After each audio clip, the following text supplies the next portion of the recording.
దేవుని పరిశుద్ధ నామానికి స్తోత్రాలు. ఈ గుడ్ ఫ్రైడే శుభ సందర్భంగా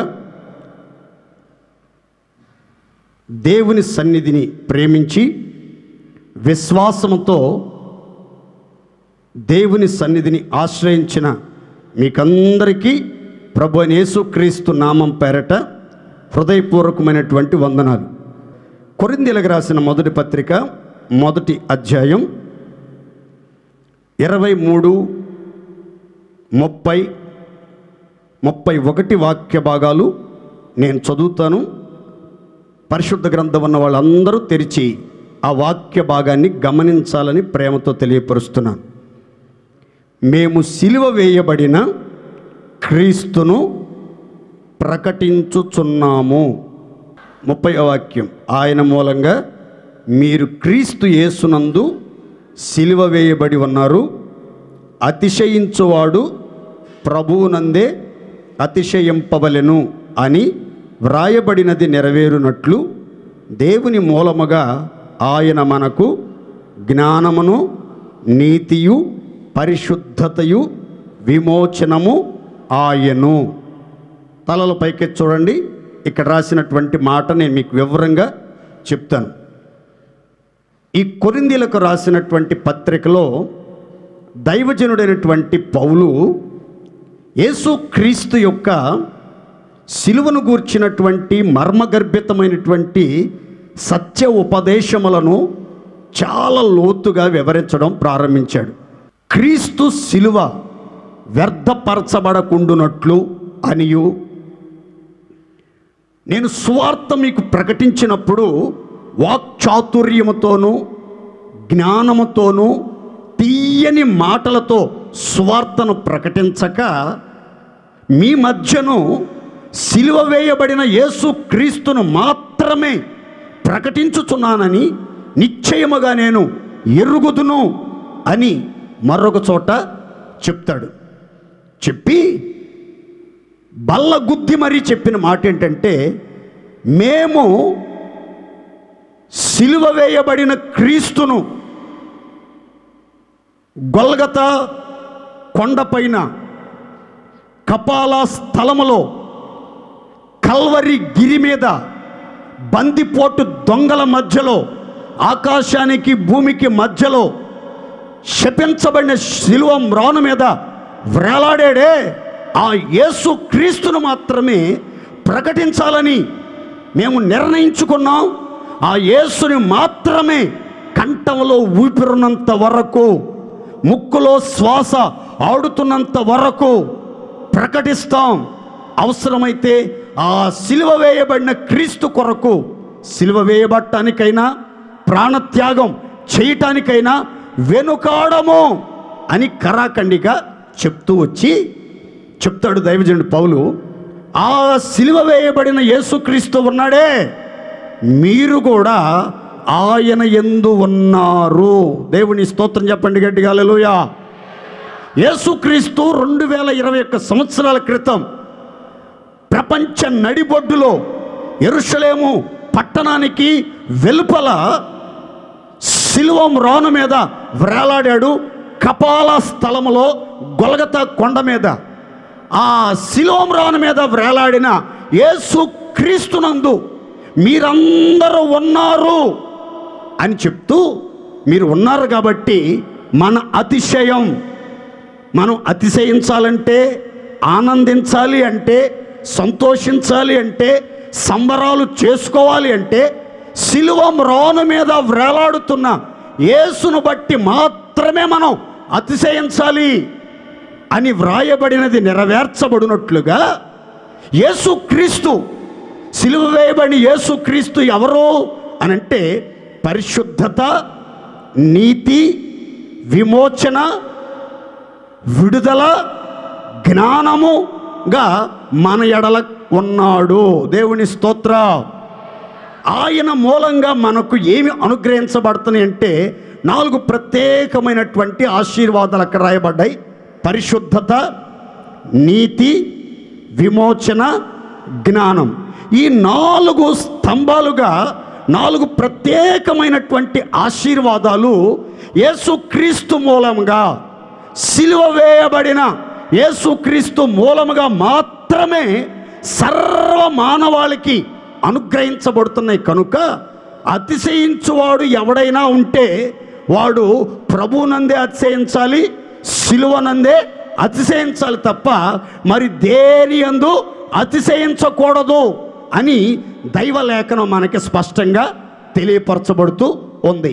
అందుకని దైవజనుడు పౌలు అంటాడు, నేను క్రీస్తుతో కూడా సిలువ వేయబడి ఉన్నాను, ఇకను జీవించువాడనో నేను కాదు, నన్ను ప్రేమించి నా కొరకు ప్రాణత్యాగం చేసినటువంటి యేసు క్రీస్తు కొరకే నా శేష జీవితం, బ్రతికినంత కాలం ఇక మీదట నా కొరకు సిలువ వేయబడిన యేసు క్రీస్తు కోసమే నేను బ్రతుకుతాను, నన్ను ప్రేమించి ప్రాణత్యాగం చేసినటువంటి యేసు క్రీస్తు కోసమే నేను బ్రతుకుతాను అని కరాఖండిగా చెప్తూ దైవజనుడు తన ప్రసంగాన్ని కొనసాగించాడు. క్రీస్తునందు ప్రియులారా, ఈరోజు మీకు అందరికీ నేను చెప్పాలనుకున్న చిన్న వర్తమానం ఏంటంటే, సిలువ వేయబడిన యేసును గూర్చిన వివరాలు మీకు అందరికీ తెలియాలి. దేవునికి స్తోత్ర, గట్టిగా చెప్పండి హల్లెలూయా.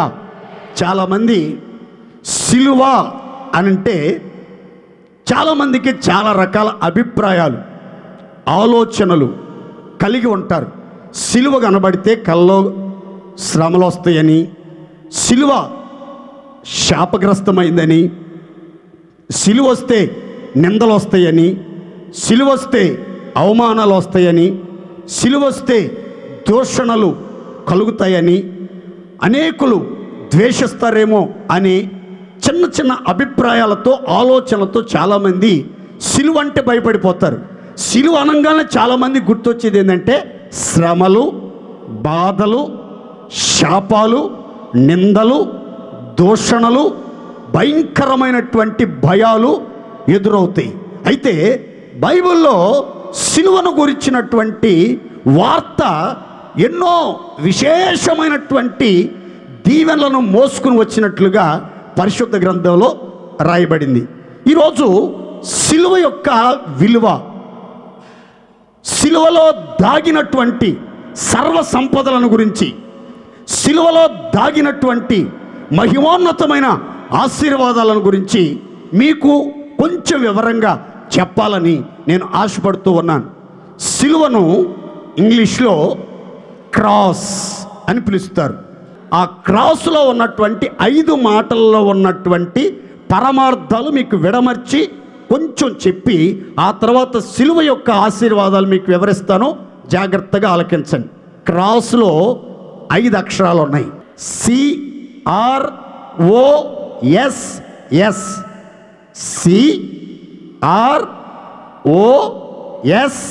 CROSS, cross.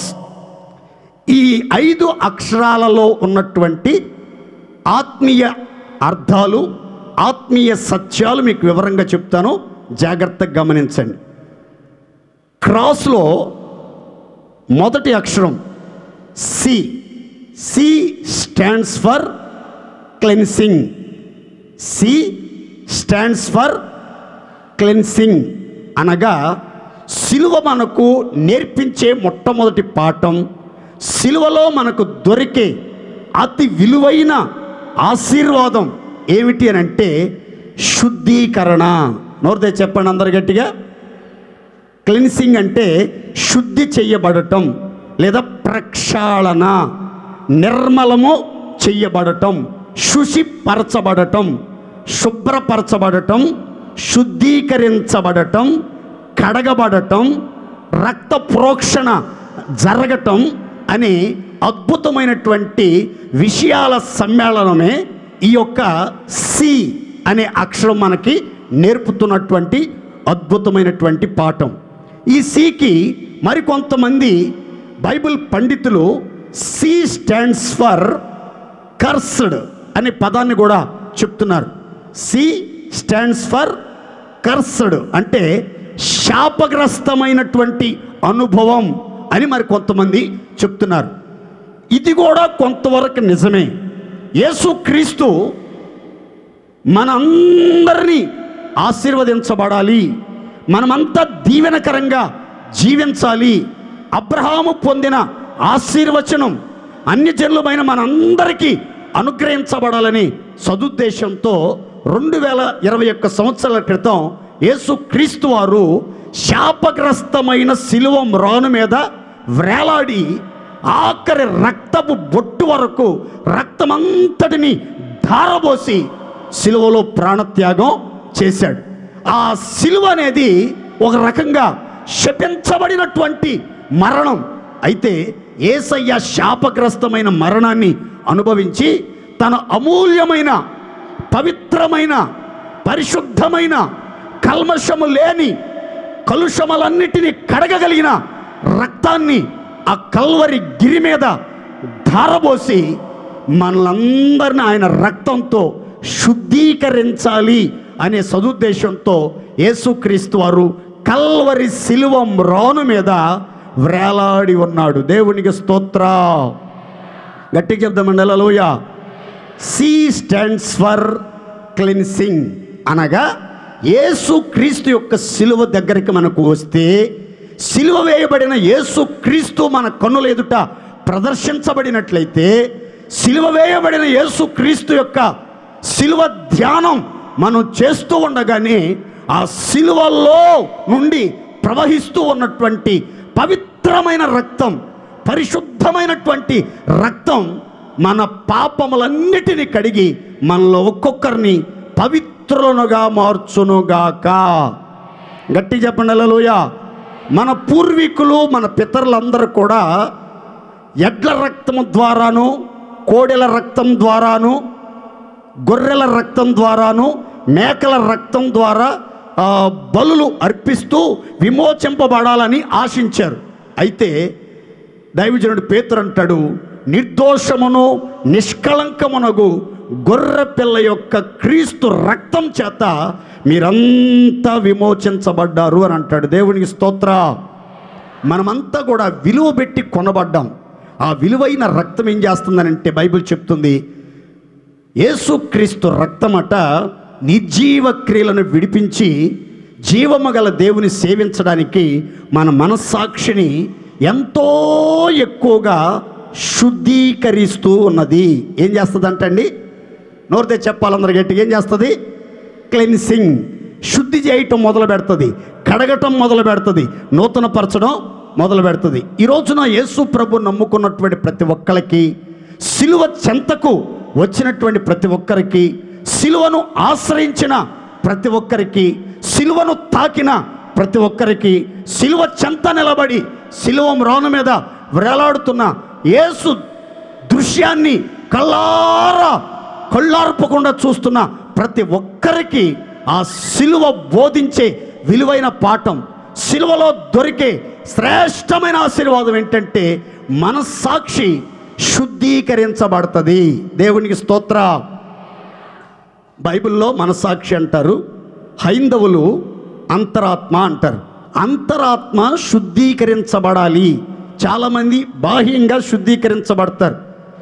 చాలామంది పాత్రలు బయటికి శుద్ధంగా ఉండేటట్లు కడుగుతారు.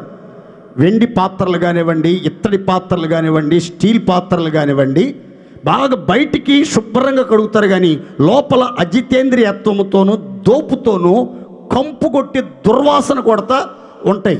అలాగే కొందరి జీవితాల్లో పైకి భక్తిపరులాగా, నీతిమంతుల్లాగా, యథార్థవంతుల్లాగా, సేవకుల్లాగా, తెల్లబట్టలు వేసుకున్నటువంటి వారిలాగా ఉంటారు. కానీ అంతరంగం కుళ్ళిపోయి, మనస్సాక్షి పాడైపోయి, మనస్సాక్షి వాళ్ళ మీద నేరారోపణ చేస్తూ ఉంటుంది.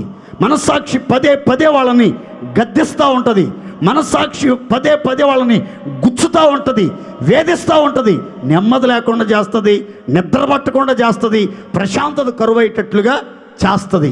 కానీ ప్రియులారా, యేసుక్రీస్తు దగ్గరికి వస్తే, సిలువ దగ్గరికి వస్తే, ఆ సిలువలో మనకు కలిగే మొదటి ఆశీర్వాదం ఏంటంటే ఆ సిలువ మన జీవితాల్లో ఉన్నటువంటి మలినమైనటువంటి మనస్సాక్షిని దూరపరిచి పవిత్రమైనటువంటి మనస్సాక్షిని, నిర్మలమైనటువంటి మనస్సాక్షిని, శుద్ధమైనటువంటి మనస్సాక్షి మనకి అనుగ్రహించబడేటట్లుగా ఒక అద్భుతం జరగటానికి ఈ సిలువ రక్తం మనకు దోహదపడునుగాక.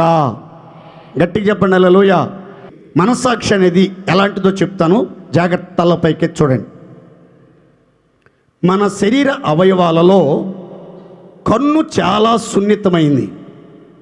మన శరీర అవయవాలలో కన్ను చాలా సున్నితమైనది.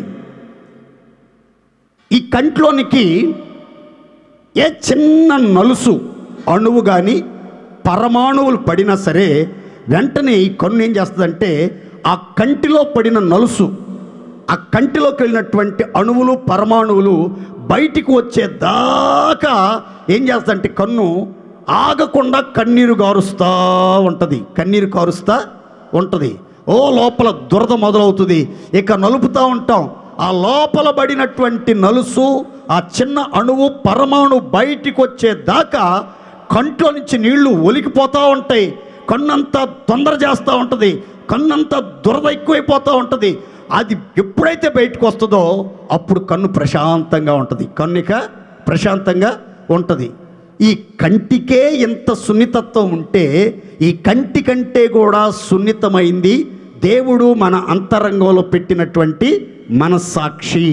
ఈ మనస్సాక్షి కూడా ఏం చేస్తాడు తెలుసండి, దేవుని బిడ్డలుగా పరిశుద్ధులుగా విశ్వాసులుగా చూడకూడని దృశ్యాలు చూస్తున్నప్పుడు మన మనస్సాక్షి మనల్ని హెచ్చరిస్తాడు. ఆ దృశ్యాలు చూడకూడదు, ఆ స్థలానికి వెళ్ళకూడదు, వారితో సహవాసం చెయ్యకూడదు, ఈ వ్యసనానికి బానిసవి కాకూడదు, ఈ చెడు కార్యంలో నీవు పాలు పంపులు పొందకూడదు అని పదే పదే పదే హెచ్చరిస్తాడు, వేధిస్తాడు, బాధిస్తాడు, నెమ్మది లేకుండా చేస్తాడు. అయితే కొంతమంది ఏం చేస్తారంటే ఆ మనస్సాక్షిని నెమ్మదిగా వాత పెడతారు, ఆ తర్వాత నెమ్మదిగా చంపేస్తారు, ఆ తర్వాత మరలా లేస్తాడేమోనని డౌట్ వచ్చి సమాధి చేసేస్తారు పూర్తిగా. ఇప్పుడు నాకు 10 సంవత్సరాల వయసులో బ్రాహ్మణ కోడూరు అనే ఒక కూర తీసుకెళ్ళి ఆ కామెరలు వచ్చినప్పుడు కాల్పిచ్చారు. ఒక ఐరన్ రింగు కొలిమిలో బాగా కాల్చి ఒక ముసలోడు బొర్రమేసలోడు బాగా కాల్చి అదుగదుగు తాతయ్య వస్తున్నాడు చూడు అని చెప్పి కొలిమిలో ఉన్నటువంటి ఐరన్ రింగ్ తీసి చెయ్యి మీద అట్ట పెట్టాడు. పెడతంతో అక్కడ ఉన్న మాంసం అంతా కరిగిపోయి అక్కడ గుంట ఏర్పడి పెద్ద గాయం ఏర్పడింది. గాయం మానిపోయి చాలా సంవత్సరాలు అయింది, కానీ ఆ మచ్చ అట్లాగే మిగిలిపోయింది. అలాగే ఆ వాత వేయబడినటువంటి స్థలంలో, కాల్చబడినటువంటి ఆ స్థలంలో పెద్దగా స్పర్శ ఉండదు, నొప్పి ఉండదు. మరలా కాల్చినా మరలా ఏదైనా తగిలినా అంతగా నొప్పి ఏమనిపించదు, మొద్దుబారిపోద్ది ఆ భాగం అంతా ఏమైపోద్ది, మొద్దుబారిపో. అలాగే కొన్ని సందర్భాల్లో కొంతమంది మనస్సాక్షి మొద్దుబారిపోయి ఎన్నిసార్లు దేవుడు మాట్లాడినా, దైవ సేవకుల ద్వారా హెచ్చరించినా, వాక్యం ద్వారా హెచ్చరించినా కొంతమందికి చురుకుండదు, ఉలుకొండదు, పలుకొండదు. ఆయన అట్టాకి చెబుతాడులే, ఆయన చెప్పేది మనం అక్కడ పాటిస్తాం అనుకుంటారు. ఎందుకో తెలుసా, వీళ్ళకేమైందంటే వాత పడింది. ఏం పడింది? వాత పడింది. ఎప్పుడు పడిందో తెలియదు, కానీ వాత పడింది మొత్తం మీద. వాత పడినప్పటి నుంచి స్పర్శ పని చేయట్లేక, స్పర్శ ఉంచట్లా, గిచ్చినా స్పర్శ ఉంటలా, పిన్నీస్తో పొడిచినా స్పర్శ, దబ్బనంతో పొడిచినా స్పర్శ ఉంటట్లా, తాసుపాము వచ్చి పక్కన పడుకున్నా స్పర్శ తెలియట్లా, పావును కూడా కౌగిలించుకొని పెన వేసుకుని పడుకుంటూ ఉంటారు. పొద్దున్నే లేచి మనం చూసి భయపడతాం, కానీ వాళ్ళకి ఏముండదు. ఎందుకంటే రోజు పాము వచ్చి వాళ్ళని పెనేసుకుని పడుకుంటూ ఉంటుంది, తెల్లారేసరికి వెళ్ళిపోతూ ఉంటుంది. అది మామూలే వాళ్ళకి, అది స్పర్శ తెలియదు పాపం వాళ్ళకి. వాళ్ళు ఎలా చేస్తున్నారో, ఎవరితో పండుకుంటున్నారో, ఏం జరుగుతుందో రాత్రిపూట తెలియట్లే పాపం వాళ్ళకి. ఎందుకనంటే వాళ్ళకి మనస్సాక్షి వాత వేయబడింది. అయితే ఈ మనస్సాక్షిని ఈరోజు కడగబోతున్నాడు దేవుడు, శుద్ధి చేయబోతున్నాడు దేవుడు, ప్రక్షాళన చేయబోతున్నాడు.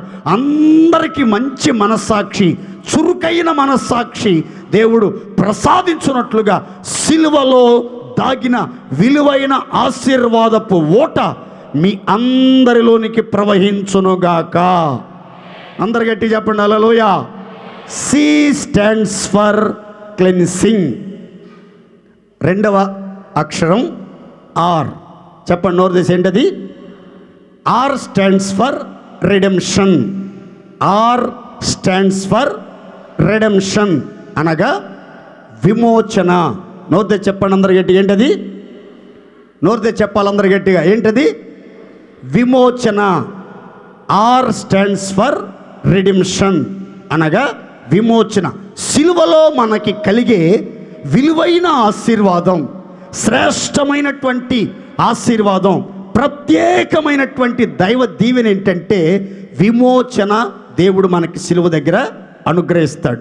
నేను ఖచ్చితంగా చెప్తున్నాను, ప్రార్థనాపూర్వకంగా చెప్తున్నాను, ప్రవచనాత్మకంగా చెప్తున్నాను.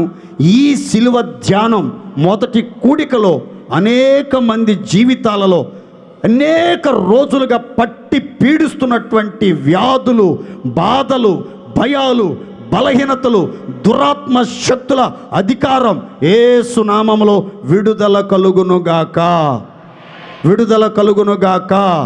సాతాను కబంధపు హస్తాల్లో నుంచి విడుదల కలుగునుగాక.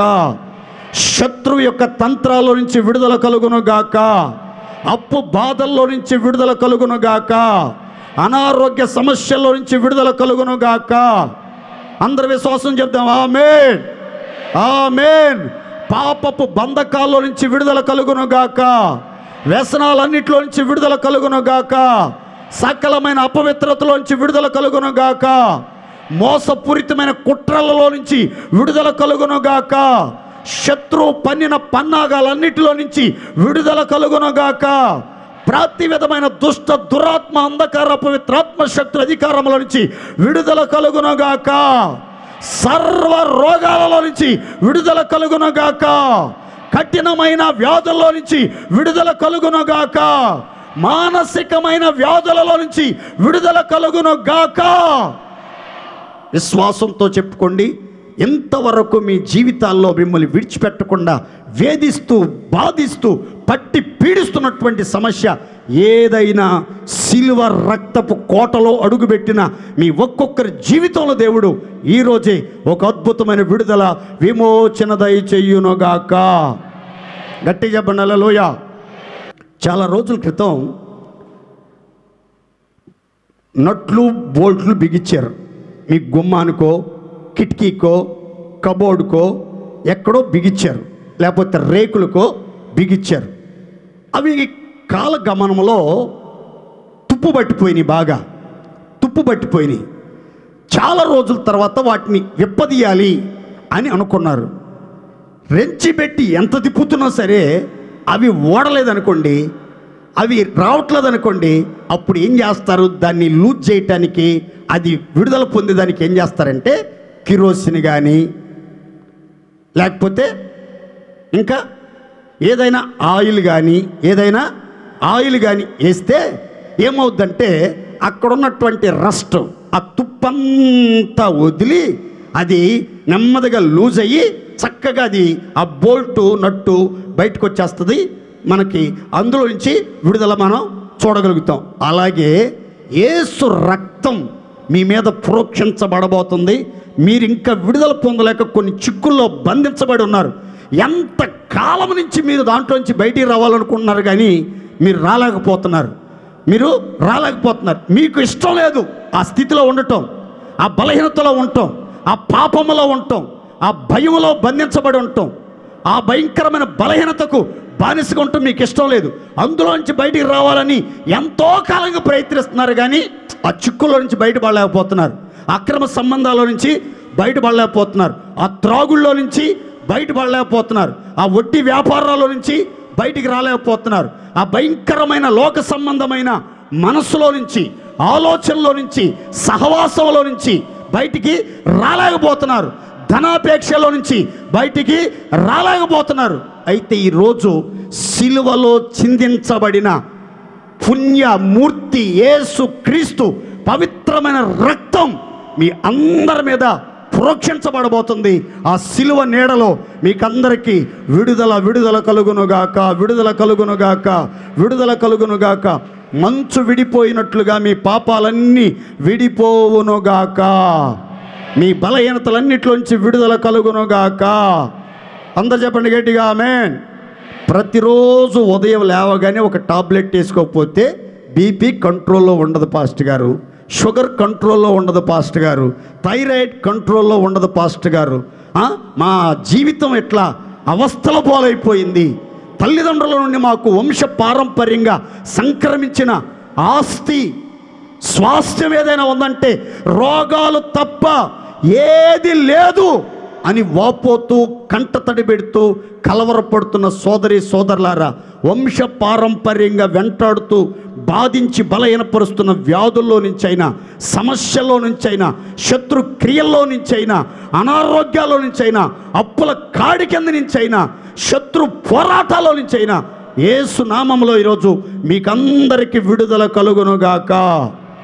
అందరు చెప్దామండి గట్టిగా ఆమేన్. మూడో మాట, ఓ stands for over coming. Oh stands for over coming. Over coming అంటే గెలుచుట లేదా జయించుట.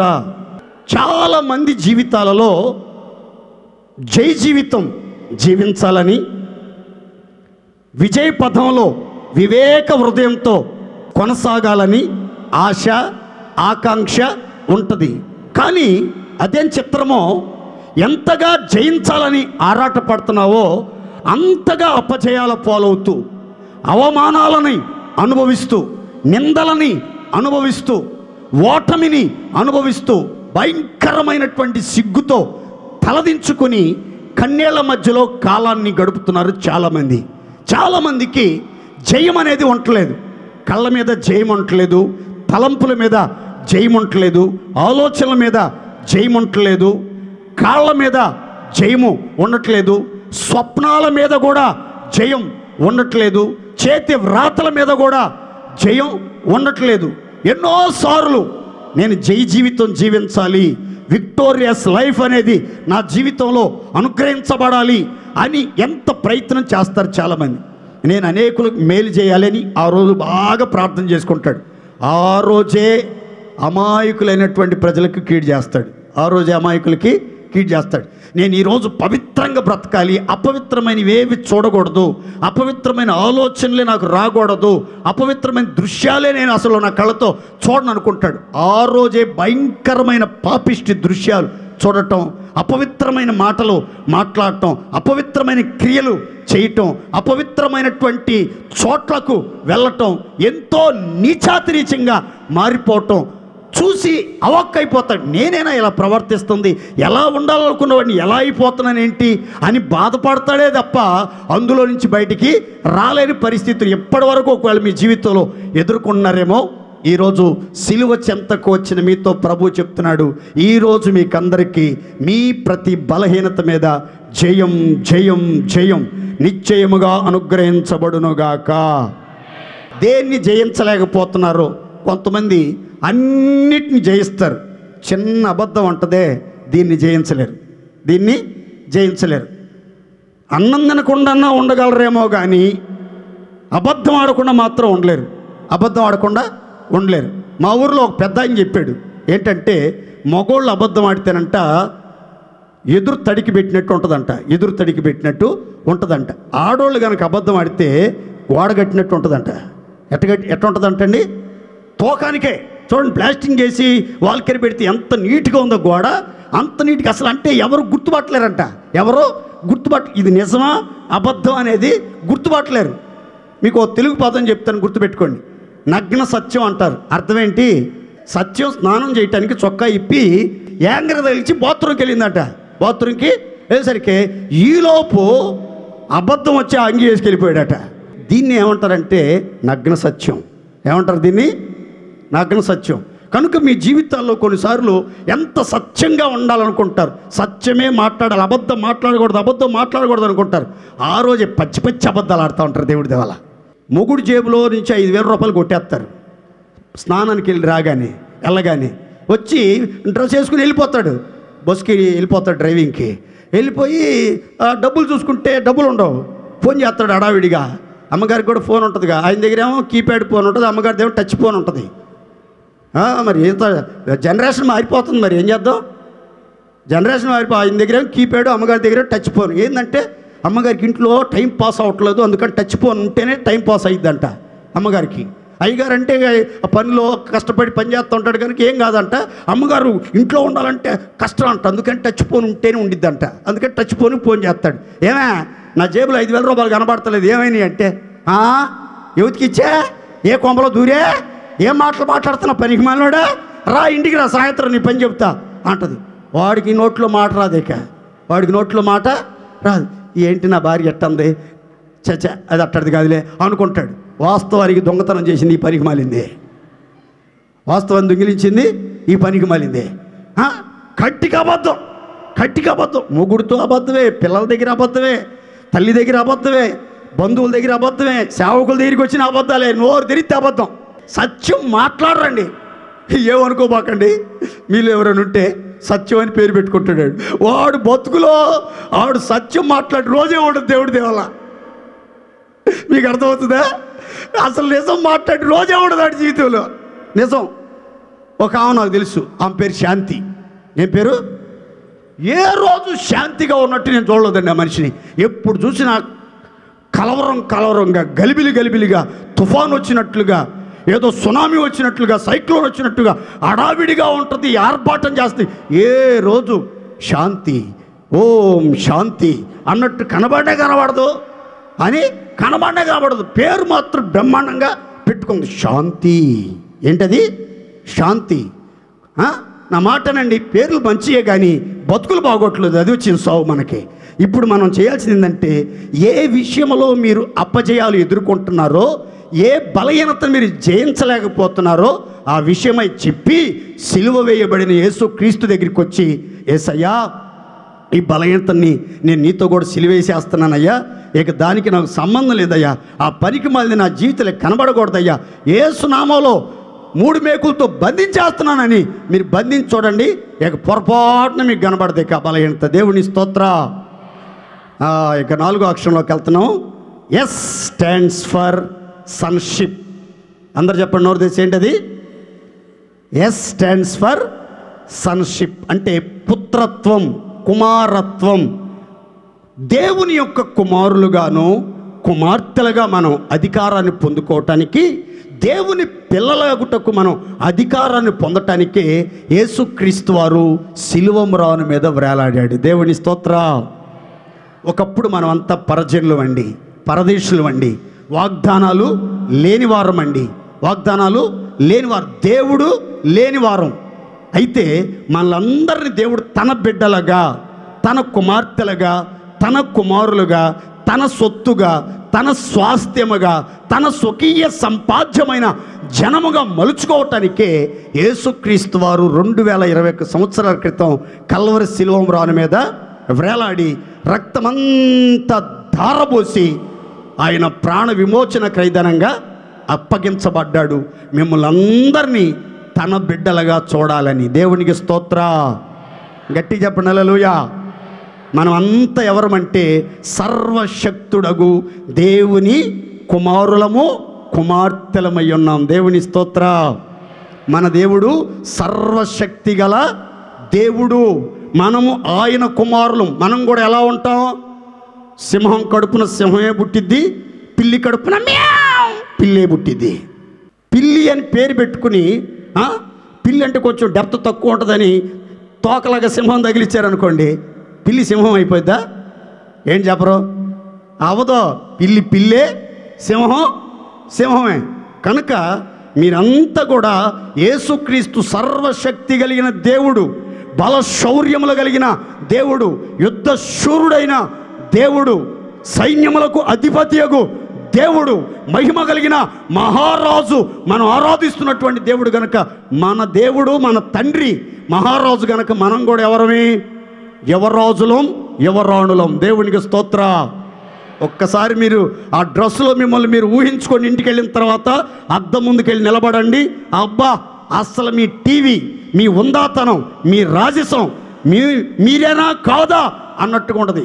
రాజవస్త్రాలను ధరించుకొని అవసరం లేదు, కిరీటాలు పెట్టుకుని అటు ఇటు కత్తిపై చేత్తో పట్టుకుని తిరగాల్సిన అవసరం లేదు. అద్దం ముందు ఊహించుకుంటే చాలు, మన తండ్రి మన తండ్రి సర్వశక్తి కలిగిన సైన్యములకు అధిపతియగు యెహోవా దేవుడు, ఆయన మన రాజు, మహిమ కలిగిన రాజు.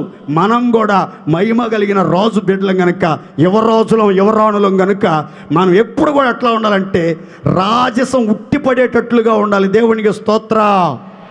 పేరు గొప్ప ఊరు దెబ్బ అన్నట్టుగా ఉండకూడదు. కొంతమంది రాజులు అని చెప్పుకుంటారు కానీ కనీసం తినటానికి తిండి కూడా ఉండదు. దేవుడి దేవాల ఉండటానికి ఇల్లు కూడా ఎంత దౌర్భాగ్యం అండి, ఎంత నా మాటనండి.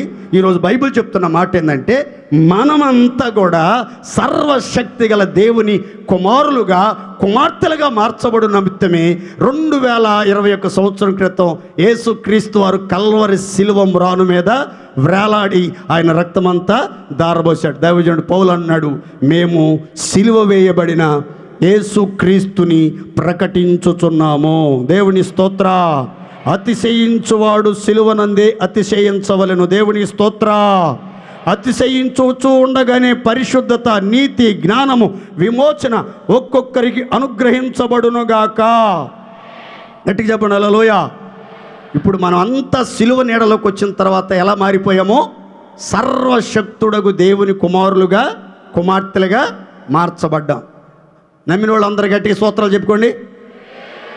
లేదయ్యా నేను దెయ్యం బిడ్డని, నా తండ్రి దెయ్యం సాతానుగాడు, నేను అందుకే నల్లగా ఉంటాను, నేను అందుకే బిత్తరసూపులు చూస్తాను, నేను అందుకే అబద్ధాలు ఆడతాను, నేను అందుకే పాపంలో పురలాడుతూ ఉంటాను, నేను అందుకే ఒంటరిగా తొంటరి పనులు చేస్తూ ఉంటాను అనుకున్న వాళ్ళు కూడా ఒకసారి చేతులు స్తోత్రాలు చెప్పండి.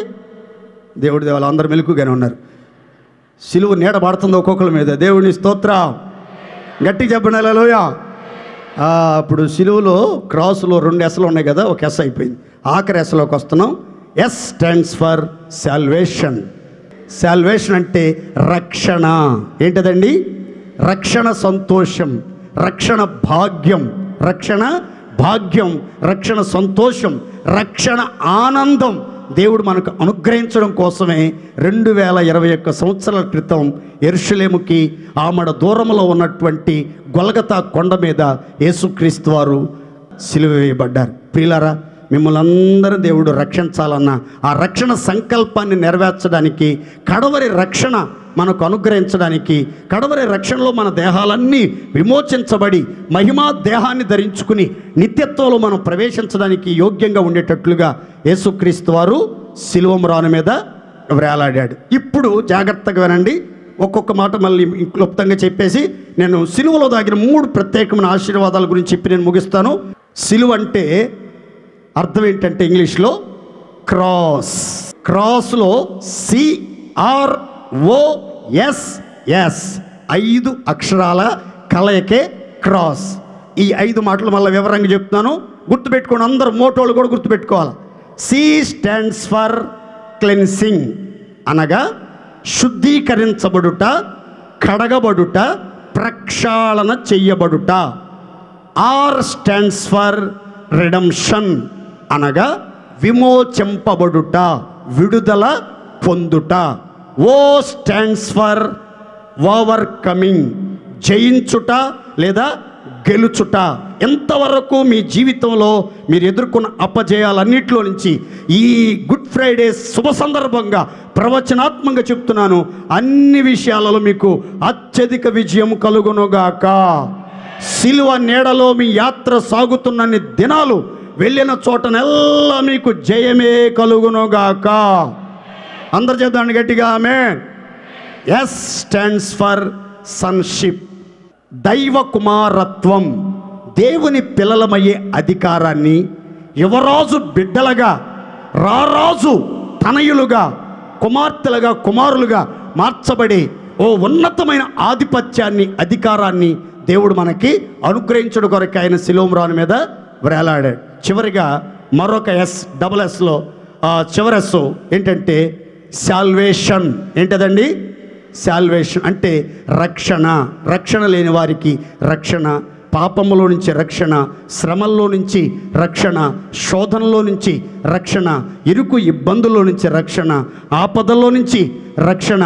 అపాయకరమైన స్థితిలో నుంచి మనల్ని రక్షించడానికి, నిత్య నరకాగ్ని నుండి మనల్ని రక్షించి నిత్య జీవానికి మనల్ని వారసులుగా మార్చడం కోసమే యేసుక్రీస్తు వారు కల్వరి శిలువ మ్రాను మీద వ్రేలాడాడు. ఆ శిలువలో దాగిన విలువైన ఆశీర్వాదాలు, సర్వ సంపదలను గురించి కొన్ని శ్రేష్టమైన మాటలు ముచ్చటగా చెప్పి నేను ముగిస్తాను. జాగ్రత్తగా ఆలకించండి. దేవునికి స్తోత్రం. ఎందుకు దేవుని పిల్లలు, ఎందుకు క్రైస్తవులు సిలువనందు అతిశయించాలి? ఎందుకు క్రైస్తవులు సిలువను బట్టి ఆనందించాలి? ఎందుకు సిలువను బట్టి సంతోషించాలి? ఎందుకు సిలువ నీడను ఆశ్రయించాలి అని అంటే, చూడండి, చాలామంది క్రైస్తవులు కొంతమంది మెళ్ళో సిలువ వేసుకుంటారు, గుళ్ళో కూడా సిలువ పెడతారు. గుళ్ళో సిలువ, మెళ్ళో సిలువ. కొంతమంది దైవ సేవకులు, నేను కూడా అప్పుడప్పుడు కొంతమందికి ప్రార్థన చేసిన తర్వాత నొసట సిలువ గుర్తేస్తా. ఆ కథ ఏంటో మీకు ఇప్పుడు చెప్తా జాగ్రత్తగానే. దేవుని స్తోత్ర. కథ అంటే బుర్ర కథ అనుకునేరు, దేవుని మాటలు చెప్తాను జాగ్రత్తగానే. సిలువను గురించిన వివరాలు. దేవునికి స్తోత్ర. 3 మాటలు ముచ్చటగా చెప్పి ముగిస్తాను, జాగ్రత్తగా గమనించండి. ఎఫెసీలకు రాసిన పత్రిక 2వ అధ్యాయం 14వ వాక్యం 16వ వాక్యం చదువుతున్నారు, గమనించండి. ఆయన అనగా మన ప్రభు అయిన యేసుక్రీస్తు మనకు సమాధానమై ఉండి మీకును మాకును ఉండిన ద్వేషమును అనగా విధి రూపకమైన ఆజ్ఞలు గల ధర్మశాస్త్రమును తన శరీరమందు కొట్టివేయుట చేత మధ్య గోడను పడగొట్టి మన ఉభయులను ఏకము చేసెను. తన శిలువ వలన ఆ ద్వేషమును సంహరించి దాని ద్వారా వీరిద్దరినీ ఏక శరీరముగా చేసి దేవునితో సమాధానపరచవలెనని ఎలాగు చేసిన గనుక ఆయనే మనకు సమాధానకారకుడై ఉన్నాడు. అందరూ సంతోషంగా చప్పట్లు కొడుతూ దేవుని మహిమపరుద్దాం గట్టిగా. సిలువలో మనకు దొరికే మొట్టమొదటి ఆశీర్వాదం ఏంటంటే సమాధానం. చెప్పండి, పీస్. ఏంటదండి? ముక్కలు కాదు, సమాధానం. ఏంటిది? సమాధానం. కనుక కొంతమంది సమాధానాన్ని ముక్కలు చేసేవాళ్ళు కూడా ఉంటారు. వాళ్ళ గురించి కాదు ఇక్కడ రాయబడింది. సమాధానమే మన హృదయంలో దేవుడు అనుగ్రహిస్తాడు. ఇక్కడ రాయబడిన మాట ఏంటంటే సిలువ ద్వారా, సిలువ చేత కలిగినటువంటి ప్రత్యేకమైనటువంటి ఆశీర్వాదం ఏంటంటే సిలువ ఒక ఘనకార్యం చేసిందట. సిలువ ద్వారా ఒక అద్భుతం జరిగిందట. ఏంటో అద్భుతం? ఈ సిలువట ద్వేషమును సంహరించింది. నోరు తెరిచి చెప్పండి గట్టిగా, అందరూ చెప్పాలి, అందరూ సంతోషంగా చెప్పాలి. ద్వేషాన్ని ఏం చేసింది? సంహరించడం అంటే మింగేయటం, తొలగించడం, తీసివేయటం, లేక నాశనం చేయటం, నామరూపాలు లేకుండా చేసేదాన్ని సంహారం అని అంటారు. ఇక్కడ ఉభయుల మధ్యలో అనగా జాగ్రత్తగానండి, తండ్రి అయిన దేవునికి మానవులమైనటువంటి మనకు మధ్యలో ఒక మధ్య గోడ ఒకటి ఉందట. ఈ గోడ అడ్డంగా రావటాన్ని బట్టి మానవ మాతృలు దేవుణ్ణి చూడలేనటువంటి పరిస్థితి, దేవుణ్ణి కలుసుకోలేనటువంటి పరిస్థితి, దేవుణ్ణి సమీపించలేని పరిస్థితి ఎదురయ్యిందట. ఎందుకు అనంటే ధర్మశాస్త్రం అనే ఒక అడ్డు గోడ ఒకటి వచ్చి ద్వేషంలాగా నిలిచిపోయిందట. అందువల్ల దేవునికి మానవులకి మధ్యలో ద్వేషం అధికమవుతూ వచ్చింది. దేవుని మీద ద్వేషం మనుషులకి అధికమైంది. దేవుణ్ణి చూసి దేవునిగా గుర్తించలేని పరిస్థితి, ప్రేమించలేని పరిస్థితి, సమాధానంగా ఉండాలని ఆలోచన లేకుండా పోయింది.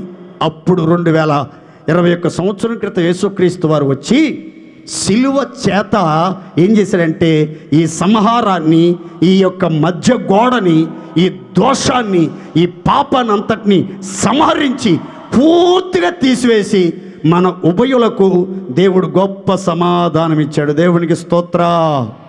గట్టి చెప్పండి హల్లెలూయా. సిలువ చెంతకు వచ్చినటువంటి మీకందరికీ ఈరోజు దేవుడు ఇచ్చే మొదటి ఆశీర్వాదం ఏంటంటే, ఈ రోజు నుంచి మీరు దేవునితో సమాధానంగా ఉంటారు, సేవకులతో సమాధానంగా ఉంటారు, ఇంట్లో కుటుంబ సభ్యులందరితో సమాధానంగా ఉంటారు, బంధువులతో సమాధానంగా ఉంటారు, రక్త సంబంధులతో సమాధానంగా ఉంటారు, స్నేహితులతో సమాధానంగా ఉంటారు.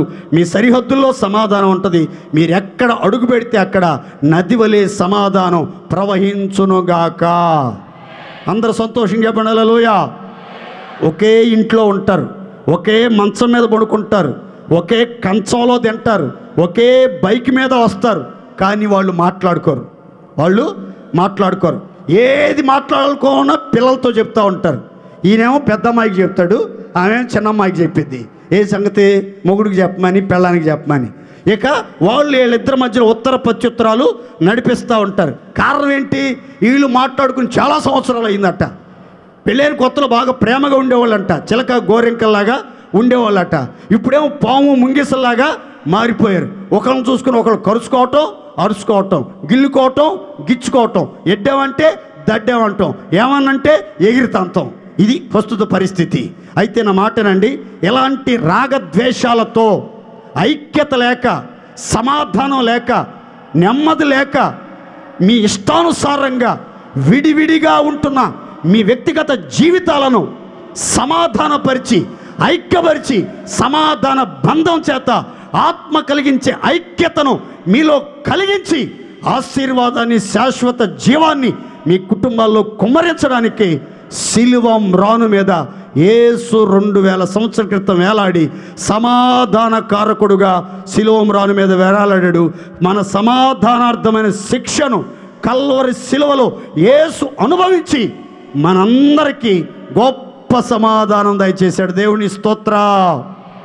మనం పొందవలసిన శిక్ష ఆయన అనుభవించాడు. ఆయన అనుభవించవలసిన సమాధానం మనకి అనుగ్రహించడం కోసమే యేసయ్య సిలువ మ్రాను మీద వేలాడాడు. సిలువ సంబంధులైనటువంటి మీరంతా, యేసుక్రీస్తు నమ్ముకున్న మీరంతా, యేసుని రక్షకుడుగా అంగీకరించిన మీరంతా ఇక మీదట ఎలా ఉండాలంటే సమాధాన రాయబారులుగా ఉండాలి. నోరు తెరిచి చెప్పండి గట్టిగా, అందరూ ఎలా ఉండాలి?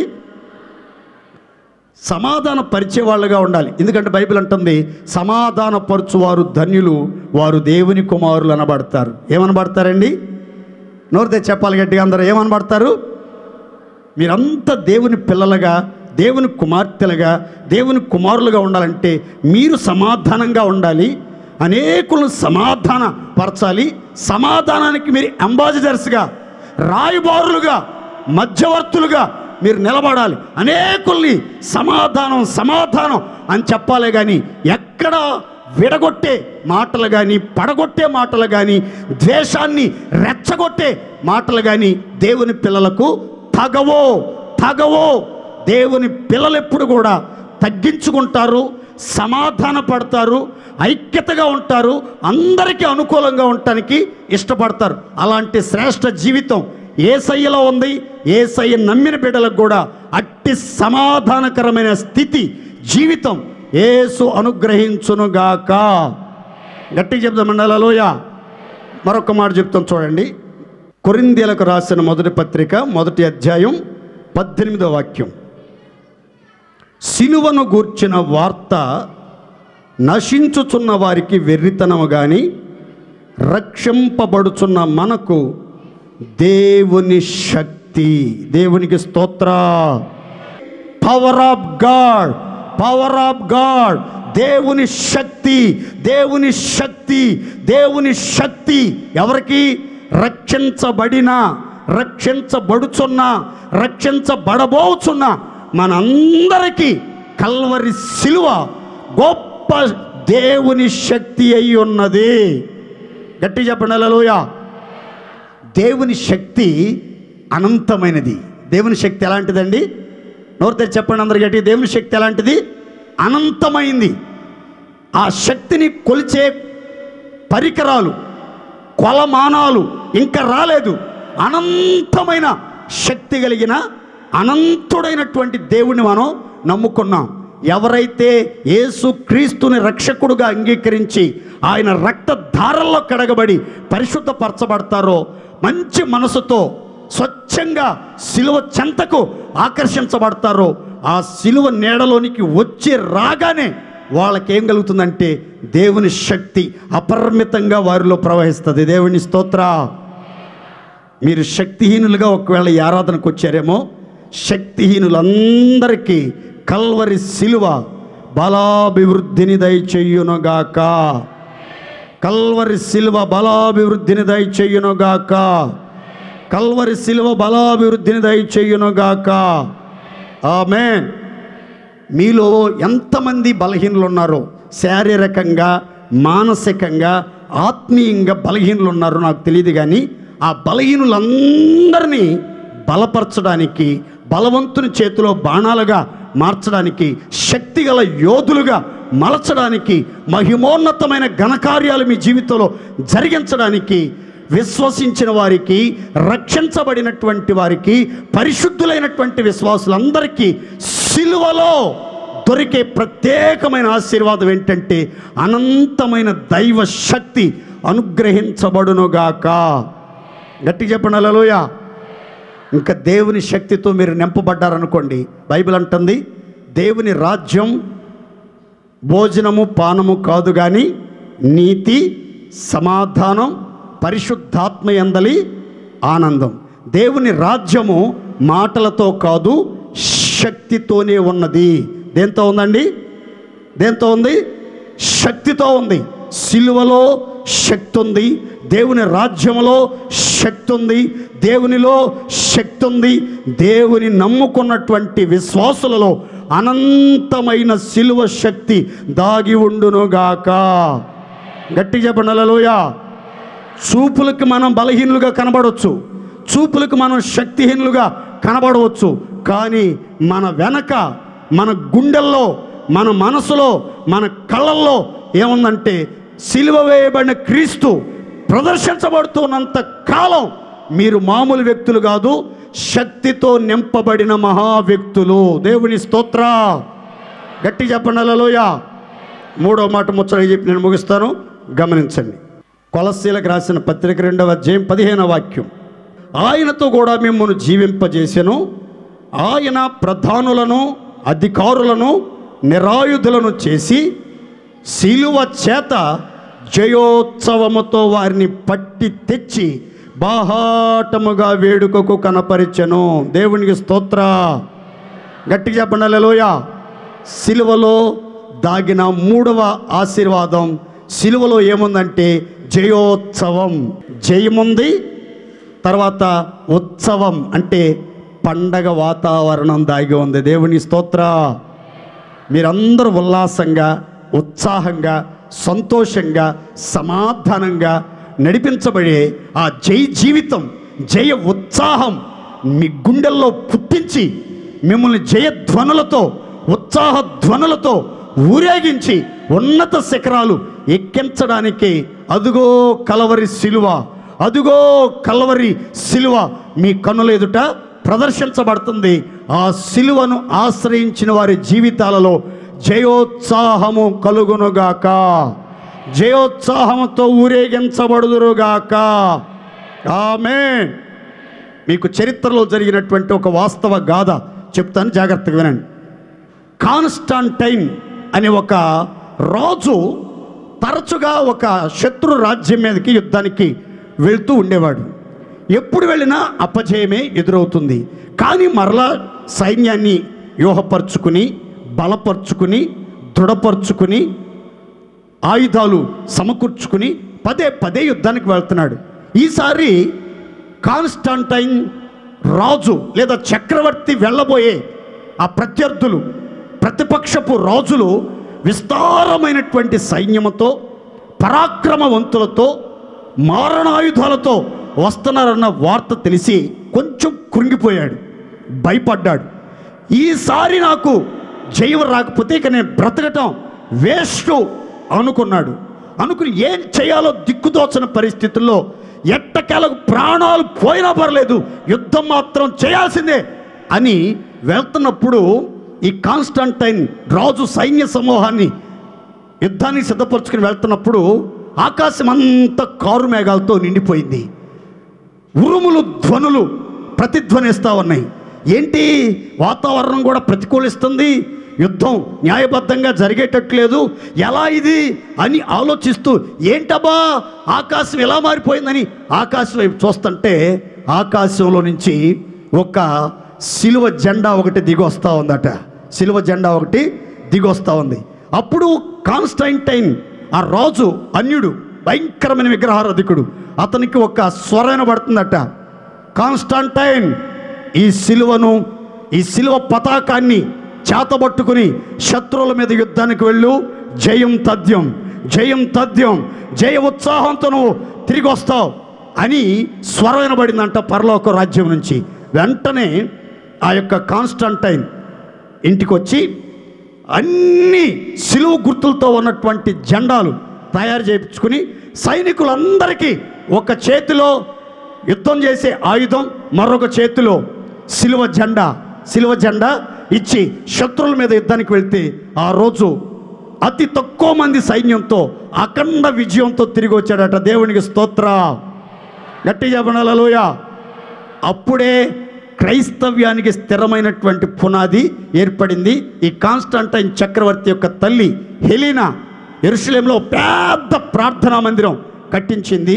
ఆ మందిరంలో బైబిల్ చదువుకునే వాళ్ళకి అన్ని ప్రత్యేకమైన వసతులు ఏర్పాటు చేయబడి ఉంటాయి. ప్రియులారా, సిలువ జెండా, సిలువ నీడ, సిలువ నీకు ఏ ప్రదేశంలో కనబడినా ఎప్పుడో నీ జీవితంలో జయం, ఉత్సాహం, సంతోషం, సమాధానం, గొప్ప కార్యాలు మీ జీవితంలో జరుగుతాయని సూచిస్తుంది. కనుక మీ జీవితంలో సిలువ నీడలో, సిలువ మీ కన్నుల్లో ప్రదర్శించబడుతున్నప్పుడు కలిగే 3 ప్రత్యేక ధన్యతలు ఏంటంటే సమాధానం 1, 2 దేవుని శక్తిని అపరిమితంగా మీరు అనుభవిస్తారు, 3వదిగా జయ ఉత్సాహం.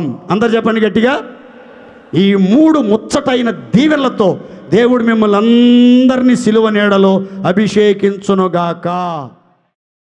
పరిశుద్ధుడా పరమ తండ్రి, మీకు వందనాలు. ఈ మంచి శుక్రవారం సిలువ మరణ పునరుద్ధానములను గురించి ధ్యానించుటకు మీరు మాకు ఇచ్చిన అమూల్యమైన మంచి సమయం కొరకు స్తోత్రాలు. ఈ సిలువ ధ్యానంలో పాలుపంపులు పొందిన బిడ్డలందరినీ మీ చేతులకు అప్పగిస్తున్నా. సిలువ నీడలో అడుగుపెట్టిన ఒక్కొక్కరికి అద్భుతమైనటువంటి పరిశుద్ధత, అద్భుతమైనటువంటి విమోచన, అద్భుతమైన జయ జీవితం, అద్భుతమైన దైవ కుమారత్వం, అద్భుతమైనటువంటి రక్షణ భాగ్యం మీరు అనుగ్రహించి ఉన్నందుకై మీకు స్తోత్రం చెల్లిస్తున్నాను. సిలువను సమీపించిన ప్రతి ఒక్కరి జీవితంలో ద్వేషాన్ని మీరు సంహరించి సమాధానం అనుగ్రహించినందుకై మీకు స్తోత్రాలు. ఒక్కొక్కరి హృదయాన్ని సమాధానం ఏలుబడి చేయాలి ప్రభువా. సరిహద్దుల్లో సమాధానం నిలిచి ఉండాలి ప్రభువా. ఒకరితో ఒకరు సమాధానంగా ఉండాలి ప్రభువా.